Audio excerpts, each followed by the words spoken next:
간단하게 정리를 하면 섭리를 통한 언약의 제1장 하나님의 언약 섭리, 아담과 아브라함과 이삭과 야곱의 사건과 관련되어 있는 이 구조 속에 무슨 구조가 그대로 나온다? 무슨 구조가 그대로 나온다? 여호와의 전능성 찬양 구조, 여호와의 신실성 찬양 구조, 여호와의 주권성 찬양과 이건 어떻게 보면 하나로 묶으셔도 돼요. 여호와의 주권성 찬양과 여호와의 영원성 찬양 구조, 여호와의 자비성 구조가 어디에 다 나온다? 하나님의 언약 섭리에도 나오고, 자손 언약 성취 섭리에도 광야 시련과 관련해서 나오고, 땅 언약 성취 섭리와 관련해서 언약 자손의 시험과 관련해서 나오고, 통치 언약 성취 섭리 속에도 보면 이탈 왕조 멸망과 관련해서 요 1편에 나타난 4장에 각각의 경우에 전부 뭐가 나타난다? 5대 속성이 다 나타난다. 그러면 정확하게 연결되는 거죠. 그러니까 섭리, 자손 언약 성취 섭리에 당연하겠죠. 전능성도 드러날 뿐만 아니라 신실성도, 주권성도, 영원성도, 자비성도 다 드러나야 되는 거죠. 자, 그럼 남아있는 시간에 이제 우리 순서대로 전도서 내용하고 아가서 내용을 본문을 중심으로 해서 좀 더 살펴보도록 하겠습니다. 자, 전도서 내용. 자, 여기 일단 볼까요? 여호와의 영원성 찬양이라고 나오죠. 자, 진짜 이 놀라운 내용인데요. 권사님 보이시죠? 글자. 네. 잘 보이죠? 예, 좋습니다. 진짜. 이 정도는 안 나올까? 그렇죠? 자, 보겠습니다. 자, 예. 다 이렇게 안 나온다는 게 이제 속이 상한 거죠. 자, 전도서 요절이 진짜 이 묘한 구절이에요. 여기 보세요. 전도서 몇 장 몇 절로 되어 있어요. 여기 보세요. 3장 14절 한번 보겠습니다. 전도서 3장 14절. 우리가 이 공부 중에 이게 좀 우리가 해명해 풀어가야 될 게 뭐냐면 요절을 통해서 이 전체 구조를 설명할 수 있어야 돼요. 요절을 통해서. 왜? 그래야 요절이 되는 거 아니에요? 맞죠? 예. 이런 공부들이 철저하게 이제 이게 공부를 해 가야 되는 것 중에 하나예요. 그냥 요절이 그거더라 이것 가지고는 안 된단 말이에요. 제가 오늘 한번 시도를 해볼게요. 자, 우리 앞에 집사님 우리 한번 읽어보시겠어요? 3장 14절. 같이 한번 우리 읽어보겠습니다. 자, 전도서 3장 14절 시작. 무릇 하나님의 행하시는 것은 영원히 있을 것이라. 더할 수도 없고 덜할 수도 없나니 하나님이 이같이 행하심은 사람으로 그 앞에서 경외하게 하려 하심인 줄을 내가 알았도다. 자, 꽤 긴 내용인데요. 다시 한번 볼게요. 무릇 하나님이 행하시는 것은 영원히 있을 것이라. 자, 도대체 이게 무슨 말이냐? 하나님이 행하시는 일은 영원히 있다. 도대체 영원하다라는 게 뭐냐? 영원하다는 게. 자, 이게 일단 질문이 되죠. 자, 근데 성경에서 풀어나가야 되는데, 일단 그 다음에 힌트가 나와요. 영원히 있는 게 뭐와 관련이 되냐면, 더할 수도 없고, 뭐 할 수도 없어요? 덜할 수도 없어요. 우리 이런 말 자주 하잖아요. 내가 조금만 더 조심했다면. 지금 이 구절에 의하면 그게 말이 돼요? 안 돼요? 될 수도 있어요? 더 할 수도 없고 뭐 할 수도 없어요? 덜 할 수도 없어요. 그러니까 그때 고일이 정확하게 작정한 대로 된 거예요. 그게 어떤 일이에요? 이게 영원히 있는 일이에요. 그러니까 하나님이 작정해 놓지 않은 일은 아무것도 없는 겁니다. 그 경상도 사투리는 빼도 박도 못한다는데 이 호남 라도 사투리는 빼도 박도 못한다는 게 뭐라 그러지? 없죠? 그건 너무 고급스럽고 사투리로 이게 이 경상도 사투리는 빼도 박도 못한다는 거거든요.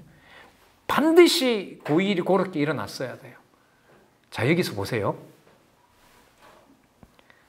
자, 이 전도서로 가는 거예요. 전도서 구조로 가거든요. 자, 아까 큰 거 어디 있었죠? 자,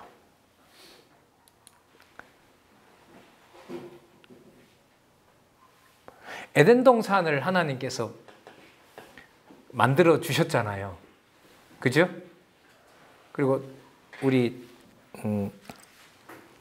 창세기 2장에 보면 모든 주어가 뭐로 되어 있어요?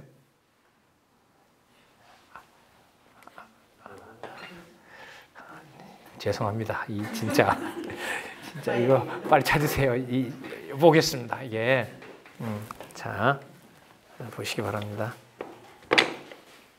창세기 2장 3절부터 중요해요. 이거 이 문헌학적으로 아니에요, 권사님. 아니에요. 2장 3절부터 보시라니까.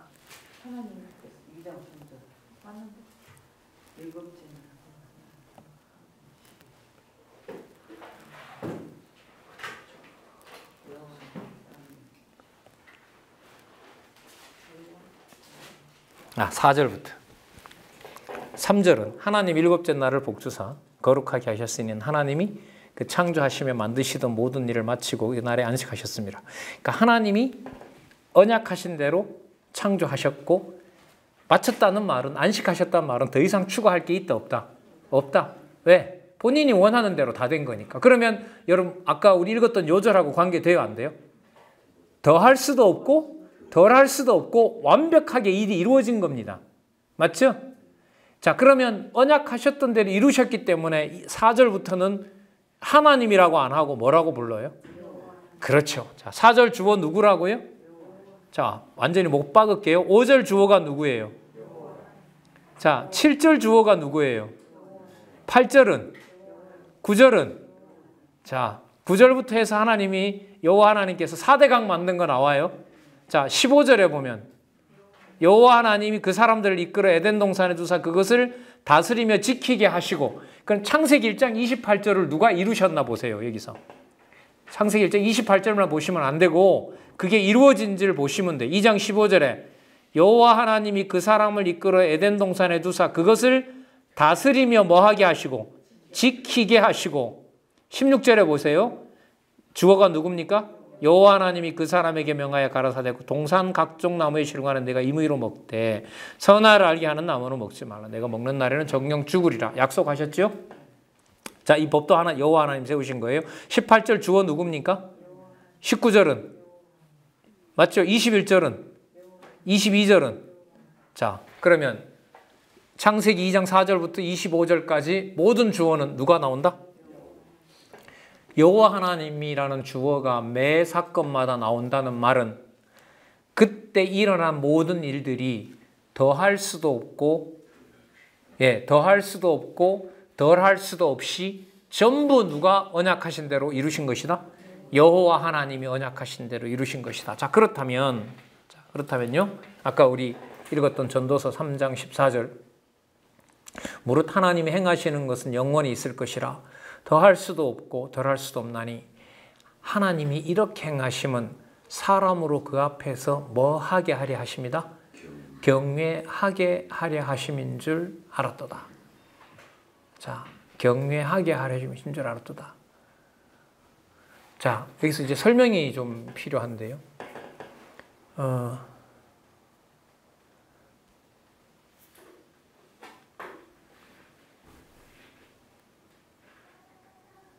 경외하려면 내 맘대로 돼야 돼요? 하나님 맘대로 돼야 돼요? 예? 하나님 맘대로 돼야 되잖아요. 자, 그런데 하나님 맘대로 된 것에 대해서 우리가 인간의 어떤 이 본성을 가지고 내중심적으로 본다면 된 일에 대해서 평가할 때 잘 됐다, 못 됐다, 만족스럽다, 불만족스럽다라는 게 누구 기준인 거예요? 누구 기준으로 평가를 해요? 우리 기준으로 평가하죠. 아담을 사단에게 맡긴 게 잘한 일이에요? 못한 일이에요?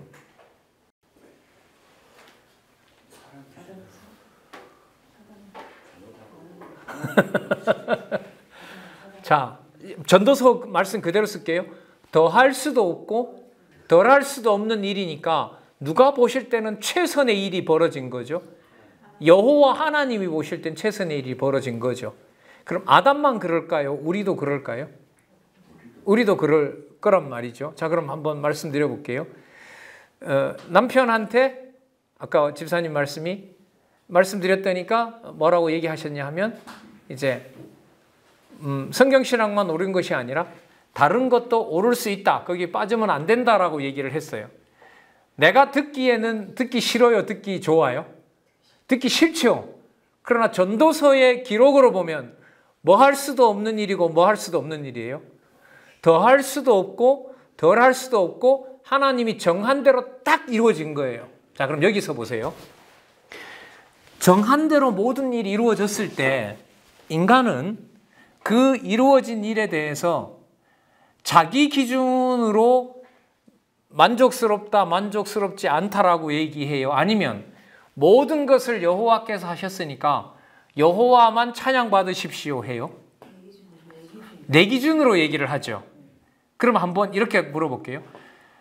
모든 일이 잘 됐을 때, 모든 일이 더할 수도 없고 덜할 수도 없고 되었을 때 여호와 하나님을 매 순간마다 인정할 경우가 많아요? 아니면 매 순간마다 여호와께서 인도하지 않으면 여호와를 인정하지 않는 경우가 대부분이에요? 전부예요?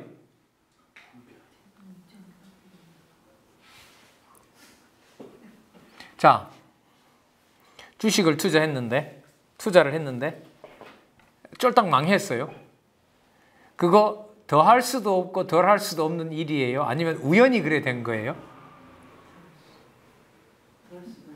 더 할 수도 없고 덜 할 수도 없는 일이에요. 그러면 거기에서 여호와를 경외하게 하려 하는 줄 알았다 그랬는데 어떻게 되면 여호와를 경외하게 되죠? 아니, 흥하면 대박이 났어. 자, 100배의 수익을 올렸어요.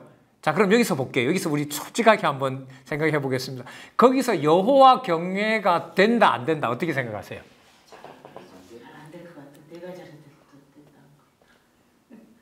아니, 말로는 해요. 망한 거 보다가 대박이 났으니까 아, 누구한테 감사해요? 여호와께 감사한 거죠. 근데 여기서 여호와께 감사하는 것은 누구 욕심에 차니까 하는 거예요. 그렇죠. 내 욕심에, 어마어마한 욕심이 만족스러우니까 뭐 하는 거죠? 예, 감사하다 이런 말이 나오는 거죠. 그러니까 누구에게 만족스러우니까 여호와 이름이 나온 거예요. 그런데 만약에 폭삭 망하면 어떻게 돼요? 여호와에 대한 원망이 생길 수밖에 없죠. 그죠? 바로 말 안 해도 아씨 좀 뭐 하게 해주지. 좀 해주지. 그러면 돈을 벌게 했을 때는 여호와를 인정하려는 게 아니라 누가 만족스럽기 때문에 감사한 거죠. 내가 그럼 이렇게 되겠네요. 벌리게 됐을 때는 만족스러우니까 여호와를 부르는 거니까 내 만족이 먼저예요? 여호와 이름이 먼저예요? 내 만족이 먼저죠. 그럼 망했을 때는 누구 기분에 만족스럽지 않아요? 내 기분에 만족스럽지 않으니까 말은 안 해도 그 속에 누구 욕이 들어가죠? 누구 욕이 들어가요? 아씨 왜 이렇게 해주지? 좀 나게 해주지. 대박 나게 해주지. 이렇게 된단 말이에요. 그러면 제가 이렇게 여쭤볼게요. 여호와를 경외하게 된다는 게 내가 만족스럽든 내가 불만스럽든지 간에 여호와를 인간이 근본적으로 경외할 수 있을까요? 없을까요? 이걸 이제 고민을 좀 같이 해주셔야 돼요. 근데 이거는 뭐 저랑 이렇게 좀 익숙하니까 이제 제 질문에 이렇게 들어오신 거고, 그건 이제 좀 앞으로 고민을 하셔서 우리 자녀들이나 그 다음 세대들과 공감을 해 나가는데 이게 질문이 좀 필요하고 같이 공감을 해야 될 부분인 것 같아요.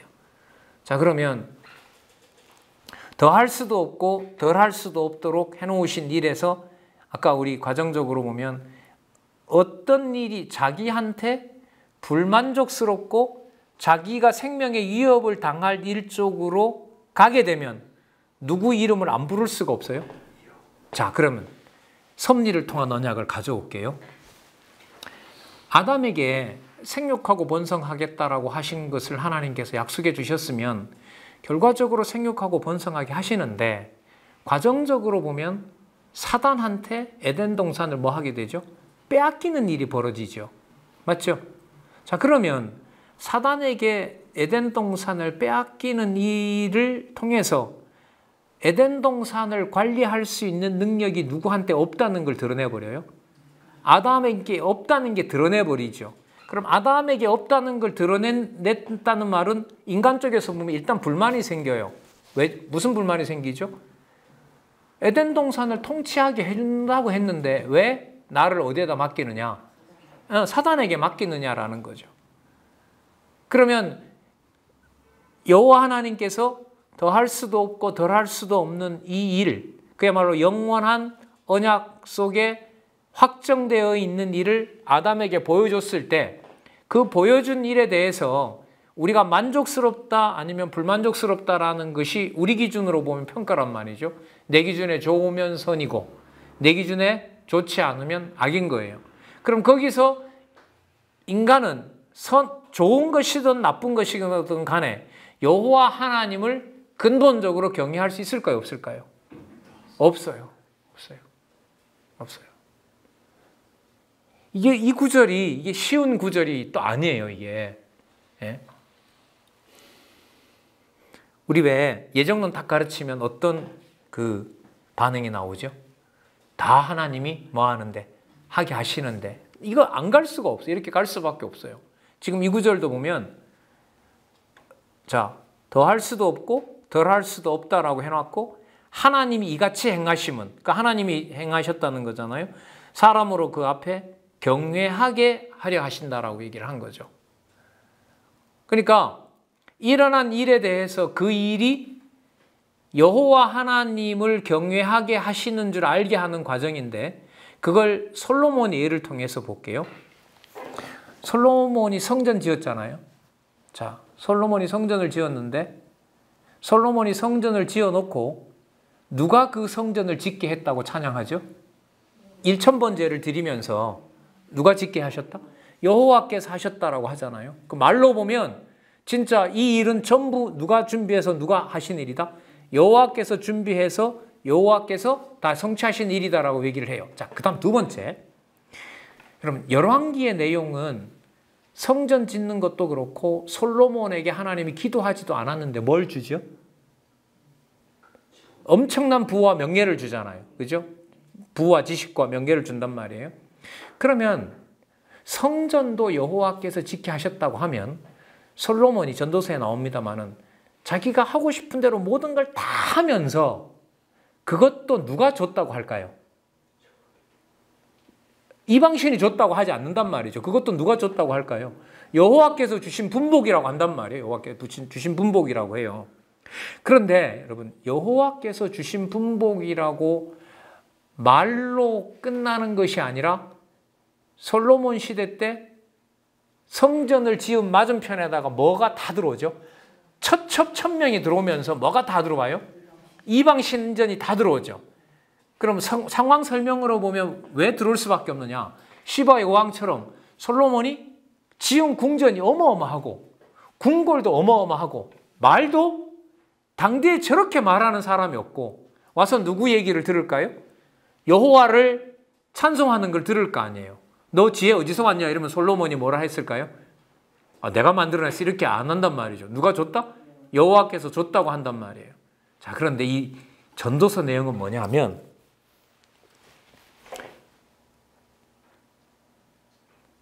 첫 첩에 1000명이나 되는 첫 첩을 솔로몬이 누가 줬다고 할까요?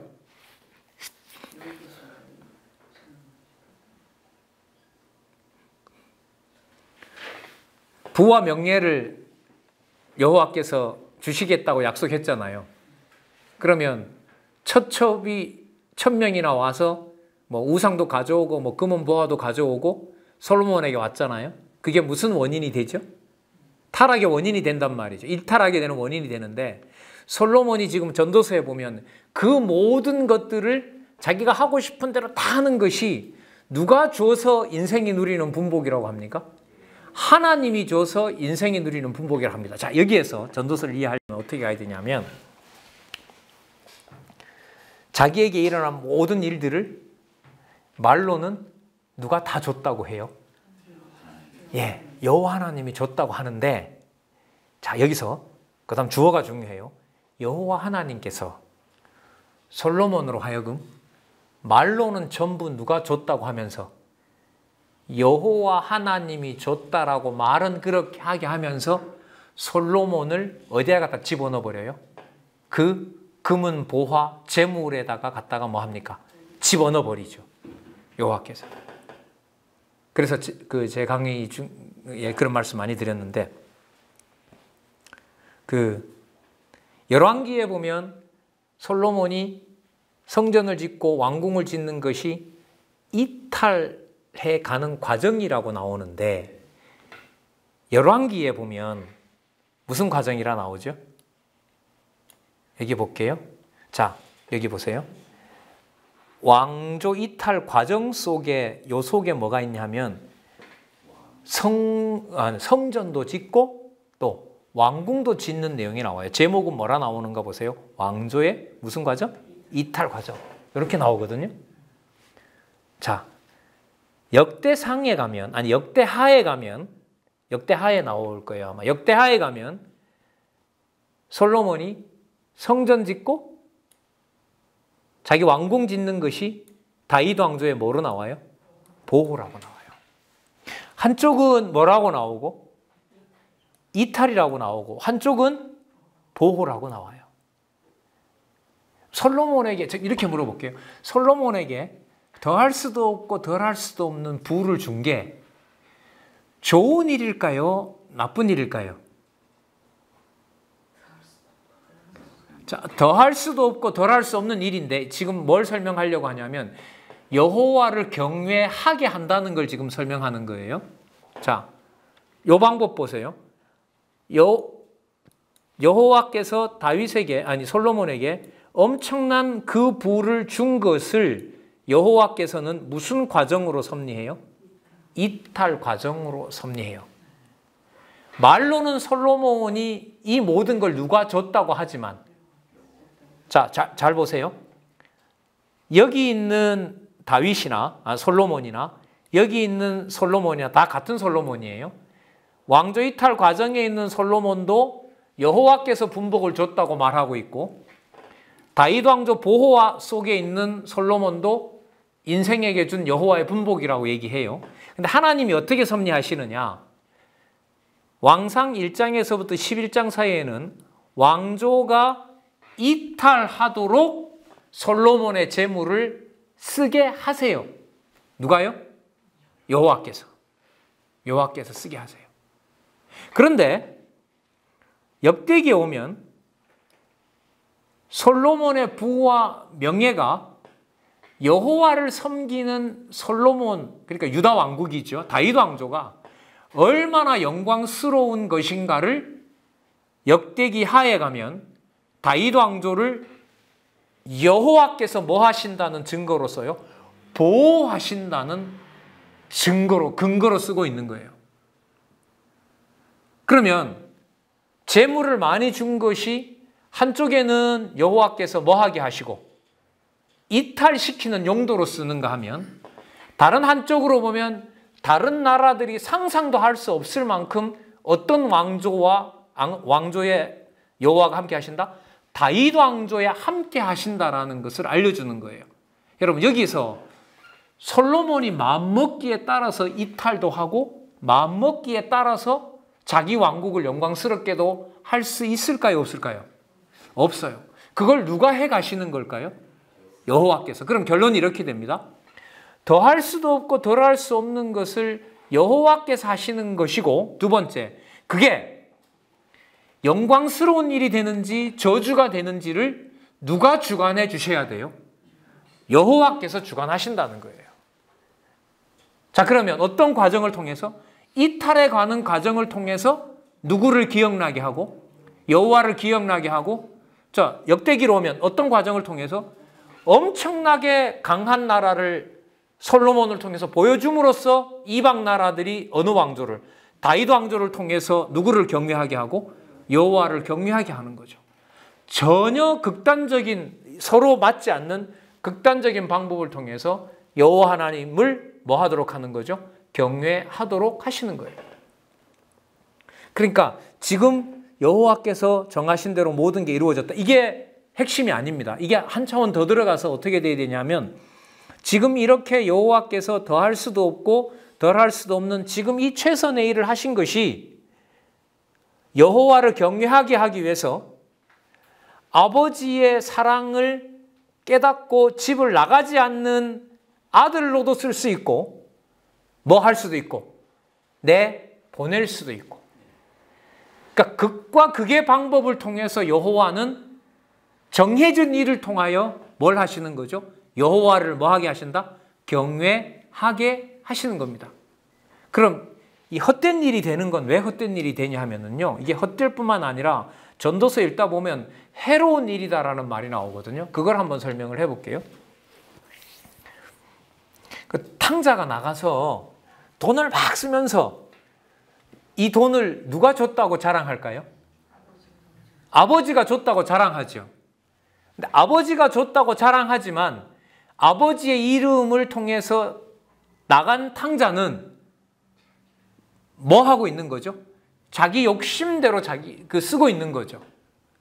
그러니까 말로는 누구가 준 것을 주었다고 하면서 누구의 공을 찬양하는 것 같지만, 그렇죠. 아버지가 줬다고 해서 아버지를 찬양하는 것 같은데 실질적인 현장에 일어나는 일은 뭐 하고 있는 거죠? 아버지의 은혜를 뒤집고 있는 거죠.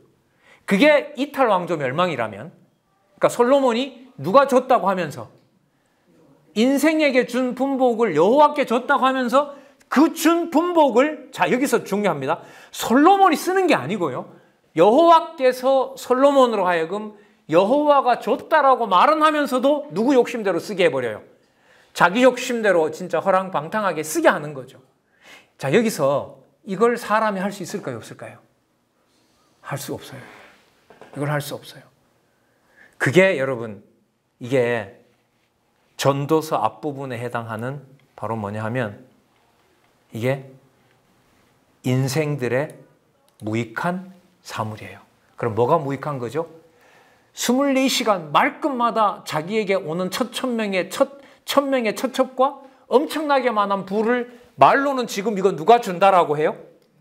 여호와께서 준다라고 하는데 쓰는 실질적인 용도는 하나님께서 누구 욕심대로, 죄송합니다, 처박아 둔 거죠. 솔로몬의 욕심대로 처박아 둔 거죠. 여기에서 질문이 뭐냐 하면, 이걸 사람이 선택할 수 있냐는 거예요. 조심하면. 장로님, 이거 사람이 조심하면 될까요? 이게 전도서 1장에서부터 7장에서 말하는 해 아래에서 무익한 행사이고 해 아래에서 무익한 재물이에요. 그러니까 무익한 정도가 아니라 해롭죠. 왜 해로우느냐? 아까 탕자처럼 말끝마다 누가 준 거라고 하면서 누구를 찬양하는 것 같은데, 아버지가 준 거라고 아버지를 찬양하는 것 같은데 실질적으로 보면 아버지를 뭐 하고 있는 거죠? 욕보이고 있는 거죠. 하늘나라를 욕먹이고 있는 거죠. 근데 이게 재밌는 게, 이게 성경이 너무나 의도적인데, 역대기에 가면은 솔로몬이 나쁜 짓 한 걸 거의 안 써요. 열왕기에 그 대조해서 보시면, 열왕기에 보면 솔로몬이 이제 이탈하고 파랑방탕하고 거기서 이제 그 세금도 많이 거두니까 일탈하려는 북이스라엘이 거기서 잘하고 있는데요. 역대기 가면 이런 거 하나도 안 나와요. 처첩 이런 것도 안 나오고요. 솔로몬이 부정을 저질렀단 말이 안 나와요. 그럼 그 말은 솔로몬을 하나님께서 덮으려는 것이 아니고요, 여호와 하나님께서 말끝마다 다 여호와가 했다고 하면서도 솔로몬을 집어넣어 버리면 그게 무슨 행사가 돼요? 인생들의 무슨 행사가 돼요? 무익한 행사가 돼요. 그럼 이렇게 정리할까요? 솔로몬이 여호와께서 하신다고 하면서, 말끝마다 여호와가 하신다고 하면서 모든 허랑방탕하고 부패하고 그야말로 지저분한 짓을 다 혼자 했던 그 모든 일들을 통해서 여호와는 그때도 살아 계신다라는 말을 우리가 할 수 있을까요? 그런데 이 내용에 보면 1장에서부터 7장의 확실한 내용은 인생들의 무익한 행사를 누가 하게 하신다? 여호와께서 하게 하신다는 거예요. 여러분, 탕자가 바깥에 나갔을 때 그 성경 본문에 보면 아버지가 상가가 멀어도 누군지 알아봐요? 자기 아들인지 알아보고 가서 안아주잖아요. 그러니까 상가가 멀다는 말이 나와요. 그러니까 남들이 봤을 땐 저게 자기 아들인지 몰라요. 그런데 그 내용으로 보면 아버지는 뭐 하고 있는 거죠? 아들이 돌아올 줄 알고 있는 거죠. 뭐 하고? 폭망하고 나 올 줄 알고 있는 거죠. 자, 그러면 이 인생들의 무익한 사물이라고 하는 것을 자, 지금부터 예로 들게요. 아까 여호와께서 시킨다 그랬잖아요. 여호와께서 여호와를 경외하게 한다고 했거든요. 인간 아무것도 할 수 없게 만들어 놓고, 자, 예를 들어가겠습니다. 아담에게 창세기 1장 28절을 약속하시고 뭐 해버렸어요? 누구한테 맡겨버려요? 사단한테 맡기니까 관리 못하잖아요. 자, 아브라함 하늘의 별처럼 땅의 모래알처럼 많이 된다고 했는데 가나안에 데려다 놨다가 당장 마누라도 간수 못하는 인간으로 뭐 해버립니까? 만들어버리잖아요. 그러니까 허무하게 만들잖아요. 자, 이삭에게 야곱과 에서가 태어나고 하지만은 결국 야곱이 거짓말해서 누구 손에 맞아 죽을 지경이 되죠? 에서에게 맞아 죽을 지경 되잖아요. 자, 이런 경우도 보면 언약 자손 관리하는 방법이 우리하고 다르잖아요, 여호와께서. 그리고 아까 말씀드린 대로 자손 언약 이룬 다음에 광야에서 40년 동안 자손 언약을 전부 뭐 하세요? 다 죽여버리잖아요. 다 죽여버린단 말이죠. 아까 땅 언약도 마찬가지고요. 또 통치 언약도 마찬가지고. 그러면 인생들의 무익한 사물은 나쁜 거고 여호와의 영원한 행사는 좋은 거고 이렇게 생각하시면 안 돼요. 여호와의 무익한 사물이라는 말은 인생들의 무익한 사물을 여호와께서 솔로몬이 타락하는 열왕기를 섭리하시면서 누가 살아계신 걸 드러내요? 여호와께서 살아내신 걸 드러내시는 거예요. 그래서 더할 수도 없고 덜할 수도 없는 일을 통해서 경외하게 한다는 말은 탕자가 마음만 먹는다면 언제든지 아버지에게 돌아올 수 있다? 말이 돼요? 안 돼요? 안 돼요. 여호와께서 해 아래 인생들을 뭐하게 만들어 놔요? 무익하게 만들어 놓아서 이게 얼마나 이게 무서운가 보세요. 말끝마다 다 이 돈자랑을 누구 이름을 쓰면서 얘기를 하는데 아버지 덕분이라고 하는데 하는 모든 일들은 다 아버지가 원하는 것과는 전혀 반대되는 일만 해요. 이게 엄청나게 무서운 거죠. 제 개인적인 우려를, 고민을 한번 말씀을 드려볼까요? 이렇게 성경신학 한다고 여러분들 이 늦은 시간까지 들어주시고 서울에 함께 있는 분들이나 같이 동역하시는 분들은 어쨌든 귀하게 챙겨가지고 뭐하게 하려고 하고 저도 누구보다도 강의를 많이 하면서 시간마다 주어 회복, 여호와 하나님이라고 하는데 정작 제 삶의 모든 근간을 전부 어디에다 갖다 처박아 버려요? 욕심 속에다 갖다 처박아 버려요. 권사님, 그런 일이 저한테는 안 일어나겠죠. 저는 공부를 많이 하니까. 말이 돼요, 안 돼요? 안 되죠. 그게 바로 뭐냐 하면 인생들의 무익한 사물인 거예요. 그러면 잘 보세요. 여호와 하나님을 내가 경외할까요? 아니면 여호와 하나님을 지금 있는 일을 통해서 여호와께서 경외하게 해 주셔야 될까요? 주셔야 되는 거죠. 그 말은 제가 지금 말을 여러분들이 볼 때 또 여러분들이 제 행동을 볼 때 다 여호와 하나님 얘기를 하고 성령신학하는 것 같다는 그것만으로 제가 무익한 행사에서부터 떠나고 하나님 보실 때 영원한 일만 한다라고 판단할 수가 있을까요? 없을까요? 없죠. 그럼 제 스스로도 그걸 판단할 수 있을까요? 없을까요? 없어요. 그 고민이 뭐냐면 전도서 1장에서부터 7장이에요. 그럼 아까하고 이게 얼마나 안 맞나 보세요. 여러분, 아까 지혜와 명철과 지식과 좁혀서 근심과 입까지 단속해요. 그래서 어떻게 단속하냐 하면 여호와께서, 우리 아버지께서 재물을 다 주신 거야. 그러니까 돈 쓰면서도 누구 이름을 증거해요? 아버지 이름을 증거해요. 그런데 전도서 1장에서부터 7장 내려오면 얼마나 심각하게 만들어 놓느냐. 그렇게 입을 단속하면서 여호와께서 하시는 일이라고 말은 하지만 여호와께서 진정으로 경외하지 않게 하시면 말로는 전부 여호와라고 하지만 무슨 행사를 할 수밖에 없다? 무익한, 더 나아가서 해로운 일을 할 수밖에 없는 거예요. 누가 그래 왜 그렇게 자꾸 후벼 파느냐? 글쎄요, 좀 겁나는 거예요, 이런 게. 그래서 우리 왜 죄인의 눈이라는 건 여러분, 제가 마음 먹는다고 될까요? 아니면 죄인의 눈을 줘야만 될까요? 줘야만 되는 거예요, 이건. 이게 무슨 성경만 편다고 되는 문제가 아니란 말이죠. 그래서 1장에서부터 7장을 지혜, 명철, 지식, 근신, 훈계 이 일직선으로 타는 여호와의 주권성에 대해서 쭉 오다가 전도서 1장에서부터 7장이면 이게 장벽에 부딪혀요. 근데 장벽에 부딪히는 것이 말로만 때운다고 여호와를 경외하는 것이 아니라 진짜로 여호와를 경외하게 누가 해주셔야 된다. 여호와께서 경외토록 하시는데 솔로몬으로 비롯한 모든 인류들이 말로는 다 언약 자손들이 여호와를 얘기를 한다 하더라도 여호와께서 주관해 가지 않으면 전부 무슨 일이 된다? 무익한 일이 될 뿐만 아니라 본문 어딘가에 나와요. 해로운 일이 돼요. 왜 해로운 일이 되죠? 탕자가 나가서 말로는 아버지 은혜라고 하지만 누구 이름을 욕보이고 있으니까 아버지 이름을 욕보이는 거니까 이거는 무익한 정도가 아니라 뭐가 돼요? 아주 나쁜 놈이고 해로운 자식인 거죠. 그걸 어디에서 다루느냐? 여러분 이게 바로 제가 볼 때 전도서 1장에서부터 7장까지 다루는 거예요. 하는 수고도 헛되고 자기가 한 행동도 헛된 거예요. 무슨 일이든 어마어마하게 많은 무슨 재물이든 말로는 전부 누가 한다고 하고 여호와가 한다고 말은 하지만 전부 누구 욕심대로 하도록 자기 욕심대로 하도록 죄송합니다. 쳐박아서 내버려 주는 것이 바로 뭐냐면 바로 인생들의 무익한 사물이라고 하는 1장부터 7장입니다. 이 일을 누가 하신다고요?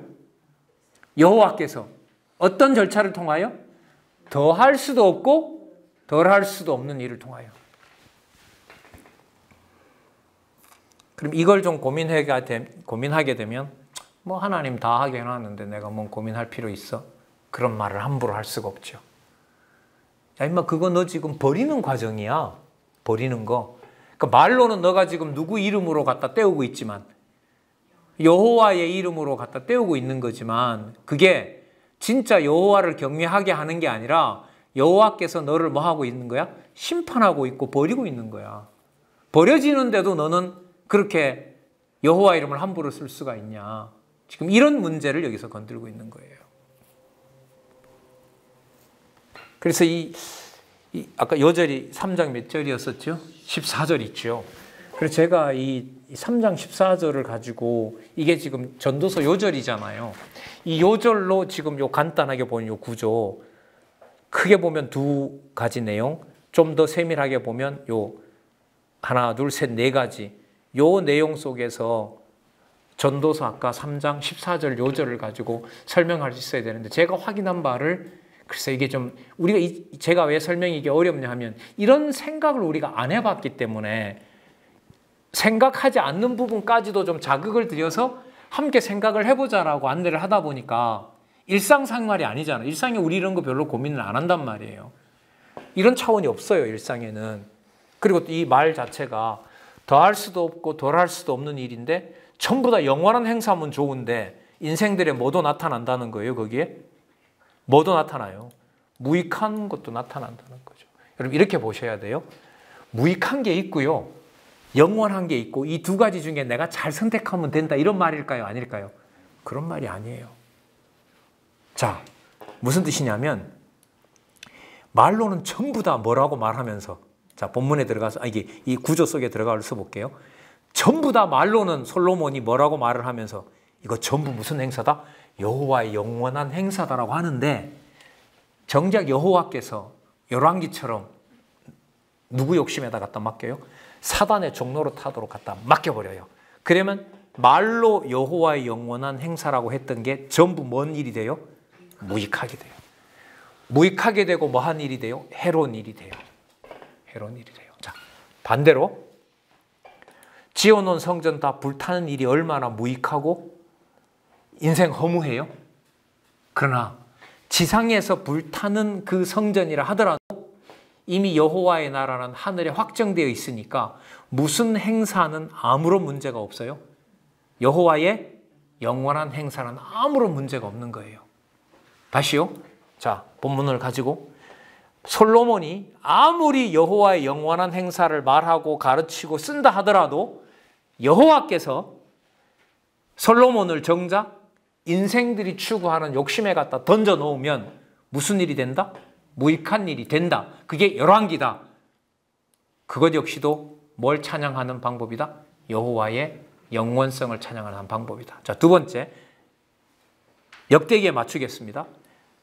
인생인 솔로몬이 성전까지 지어놓고 나중에 그 성전이 불에 타는 일로 결국 뭐 하는 것처럼 보이는 일이지만 무익하게 보이고 하나님을 섬기지 않았기 때문에 해로운 일처럼 보이지만 하늘에 속한 나라이고 하나님의 이름은 변함이 없고 하나님이 정하신 다윗 왕조의 이름은 이어져서 그리스도가 이미 오도록 되어 있기 때문에 무익한 사물처럼 보이지만 그 일 속에도 여호와께서 주관하시는 일이므로 여호와의 언약 자손에게는 무슨 행사가 따른다? 영원한 행사가 따른다 이겁니다. 그러면 후반부에 제가 지금 한 50분 동안 말씀드렸었던 무익한 일과 영원한 일이 합쳐지면서 극단적으로 버려지는 일이나 버려지는 것 속에서도 여호와의 자녀임을 대주우리간에 간 탕자에게 아버지의 은혜가 생각나는 이 극단적인 일을 통해서 매 순간순간마다 누구를 경외하지 않는 일이 없다. 여호와를 경외하지 않는 일이 없다. 그래서 그 일을 누구 기준대로 보면 더할 수도 없고 덜할 수도 없는 가장 좋은 일이다. 여호와를 깨닫는 일이라면 그 일이 더할 수도 없고 덜할 수도 없는 가장 좋은 일이 우리에게 일어나는 겁니다.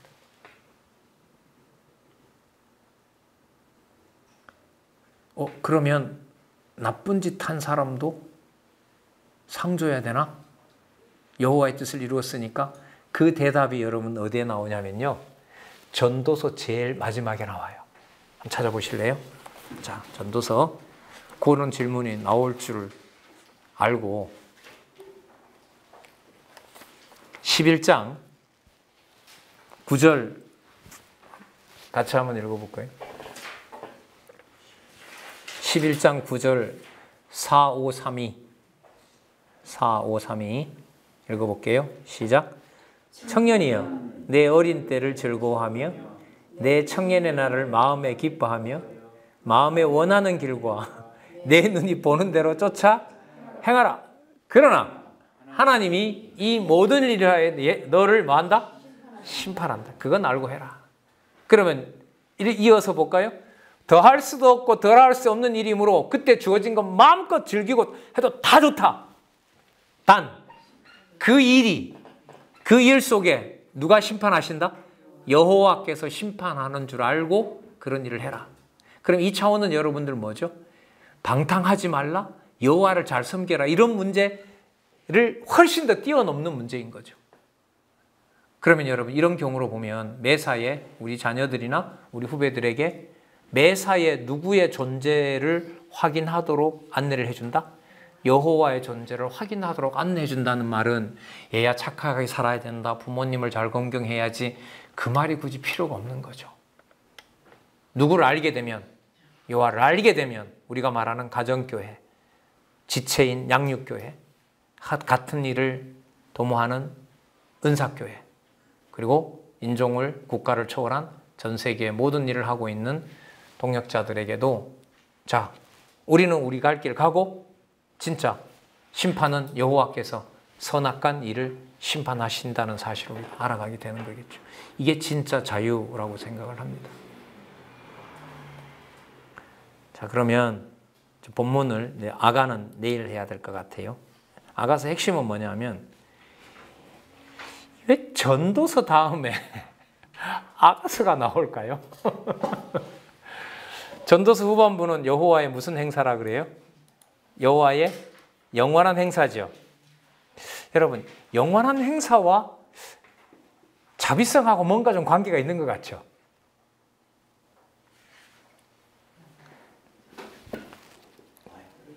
많이 떨어진 것 같아요? 자, 그럼 한 예만 듣게요. 자, 내일 연결을 위해서. 신랑을 만났는데 옷을 벗고 누웠다 보니까 신랑이 노크를 했는데 일어나기 귀찮은 거죠. 그래서 잠시 요럴까 저럴까 말까 하는 사이 신랑이 가버렸어요. 그리고 옷을 입고 나와서 술람미가 남편 어디 갔냐고 신랑 어디 갔냐고 찾이는데 군인들을 만나가지고 성폭행 당합니다. 몸이 다 망가져요. 망가져요. 자, 망가진 경우가 앞에서 말했던 무슨 경우라면, 무익하게 된 경우라면, 누구 찾다가 신랑 찾다가 무익한 경우라면, 망가진 몸인데도 이 여자가 당당하고요, 망가진 여자인데도 신랑은 신부를 보고 머리부터 발끝까지 너무너무 아름다운 찬양을 합니다. 무슨 구조를 닮아가요? 신랑을 버려지게 되면 무슨 몸인데, 무익하고 신랑으로 버림받을 몸인데, 신랑이 조건 없는 사랑으로 보면 무슨 행사? 영원한 행사 속에 신부를, 망가진 신부와 상관없이 뭐 할 수밖에 없는, 사랑할 수밖에 없는 것과 닮아 있는 거죠. 그걸 내일 좀 연결을 시키도록 그렇게 하겠습니다. 그래서 이 섭리를 통한 언약 부분과 시가서의 5가지 구조는 각 파트 속에서도 다 5대 속성이 나오고요, 전체 속에서도 5대 속성이 나오고 있고, 5대 속성의 연결성도 어떻게 되어 있다?